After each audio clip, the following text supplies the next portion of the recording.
Hi friends, ഇന്നത്തെ video നമ്മൾ ഒരു കുക്കിംഗ് ആയിട്ടല്ല വന്നിട്ടുള്ളത്. ശർക്കര മൈലാഞ്ചി എങ്ങനെ നമുക്ക് വീട്ടിലുണ്ടാക്കാം എന്നുള്ളൊരു വീഡിയോ ആയിട്ടാണ് ഇന്ന് ഞാൻ വന്നിട്ടുള്ളത്. അപ്പോൾ ഇത് വളരെ ലോങ് ലാസ്റ്റിംഗ് ആയിട്ടുള്ളൊരു മൈലാഞ്ചിയാണിത്. അപ്പോൾ ഇത് ചെയ്യാനായിട്ട് നമുക്ക് വേണ്ടത് 1 ടേബിൾ സ്പൂൺ ചായപ്പൊടി, 1 ടേബിൾ സ്പൂൺ പഞ്ചസാര, പിന്നെ ഈ ഇത്രയുള്ള ഇതിൽ കണ്ടിരിക്കുന്ന പോലത്തെ ഒരു പീസ് ശർക്കര എടുക്കുക. എന്നിട്ട് ശർക്കര ഒന്ന് നന്നായിട്ട് വേണ്ട, ജസ്റ്റ് ഇതുപോലെ ഒന്ന് പൊടിച്ച ശേഷം ഇത് മൂന്നും കൂടി ഒന്ന് മിക്സ് ചെയ്ത് വയ്ക്കാം. ഇനി നമ്മൾ ഇതൊരു ടിന്നിലിട്ടാണ് ചൂടാക്കാൻ പോകുന്നത്. അതായത് നമുക്ക് ഓട്സിൻ്റെ ടിൻ എടുക്കാം, അതല്ലാന്നുണ്ടെങ്കിൽ നമുക്ക് പാൽപ്പൊടിയൊക്കെ വരുന്ന ടിൻ എടുക്കാം, പിന്നെ നമ്മുടെ RKG, പിന്നെ പെയിൻറ്റിൻ്റെ ടിൻസൊക്കെ എടുക്കാതിരിക്കുന്നതാണ് നല്ലത്. പെയിൻറ്റിൻ്റെ ടിൻ എടുത്താലുള്ള കുഴപ്പം, നമ്മൾ ഇത് ചൂടാക്കുന്ന ടൈമിൽ പെയിൻറ്റും കൂടെ ഉരുകും. അപ്പോൾ പെയിൻറ്റിൻ്റെ ടിൻ എടുക്കാതിരിക്കുന്നതാണ് നല്ലത്. അപ്പോൾ ഇതുപോലെ ഓട്സൊക്കെ വരുന്ന ടിൻ എടുക്കുക. നമ്മൾ ഒരു തവണ ചൂടാക്കി കഴിയുമ്പോൾ നമ്മൾ ഇതുപോലെയാവും ടിന്ന്. അപ്പോൾ നമ്മുടെ ടിൻ ഇതിനു വേണ്ടി മാത്രം ഉപയോഗിക്കുക. ടിന്നും ഗ്ലാസ്സും നമ്മൾ ഇതിനു വേണ്ടി മാത്രം ഉപയോഗിക്കുക. അപ്പോൾ ഇനി വേണ്ടത്, ഇനി അതിലേക്ക് ഇറക്കി വയ്ക്കാൻ പറ്റാവുന്ന ഒരു സ്റ്റീലിൻ്റെ ഗ്ലാസ് എടുക്കുക. അപ്പോൾ ഇത് സ്റ്റീലിൻ്റെ ഗ്ലാസ്സാണ്, നമ്മളിപ്പോൾ 2 തവണ യൂസ് ചെയ്ത ഗ്ലാസ്സാണിത്.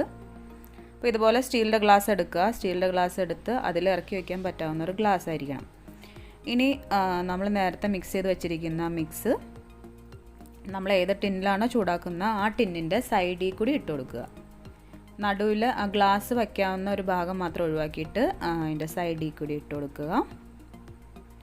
അപ്പോൾ ഞാനിവിടെ സൈഡിൽ ഇട്ടിട്ടുണ്ട്. ഇനി നമ്മുടെ ഗ്ലാസ് ഇതിൻ്റെ നടുക്കോട്ട് ഇറക്കി വയ്ക്കുക. അപ്പോൾ ഗ്ലാസ് ചെരിഞ്ഞ് വീഴാത്ത വിധം നന്നായിട്ട് തന്നെ വയ്ക്കാൻ ശ്രദ്ധിക്കുക.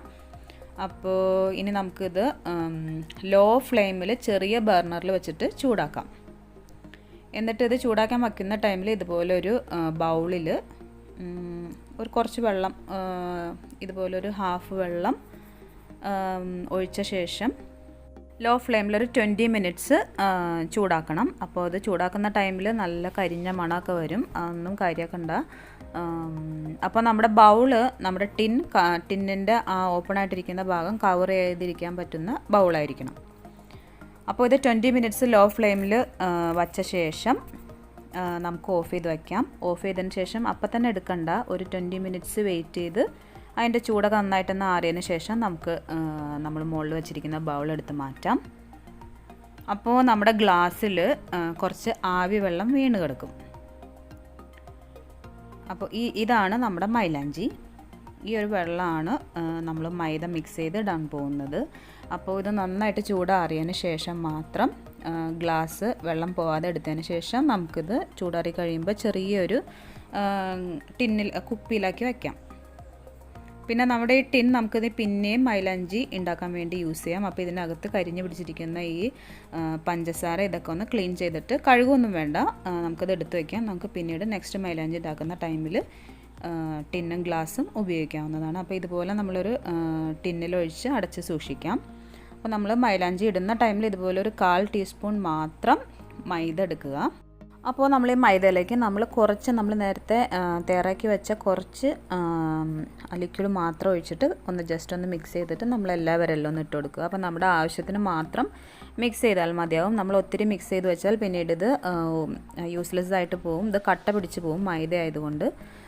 അപ്പോൾ നമ്മളിതുപോലെ ഓരോ ദിവസവും 1 മണിക്കൂർ വെച്ചിട്ട് 3 ദിവസം ഇട്ട് കഴിയുമ്പോഴത്തേക്കും നമുക്ക് ഈ ഒരു കളറാണ് കിട്ടുക.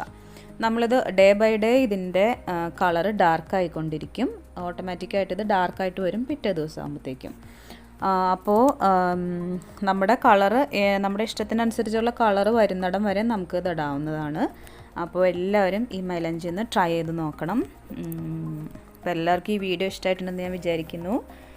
വീഡിയോ ഇഷ്ടമായിട്ടുണ്ടെങ്കിൽ എല്ലാവരും തീർച്ചയായിട്ടും ലൈക്ക് ചെയ്യാൻ മറക്കരുത്. പിന്നെ എൻ്റെ നെക്സ്റ്റ് വീഡിയോസിൻ്റെ നോട്ടിഫിക്കേഷന് വേണ്ടിയിട്ട് എല്ലാവരും ചാനലൊന്ന് സബ്സ്ക്രൈബ് ചെയ്യുക. Thanks for watching.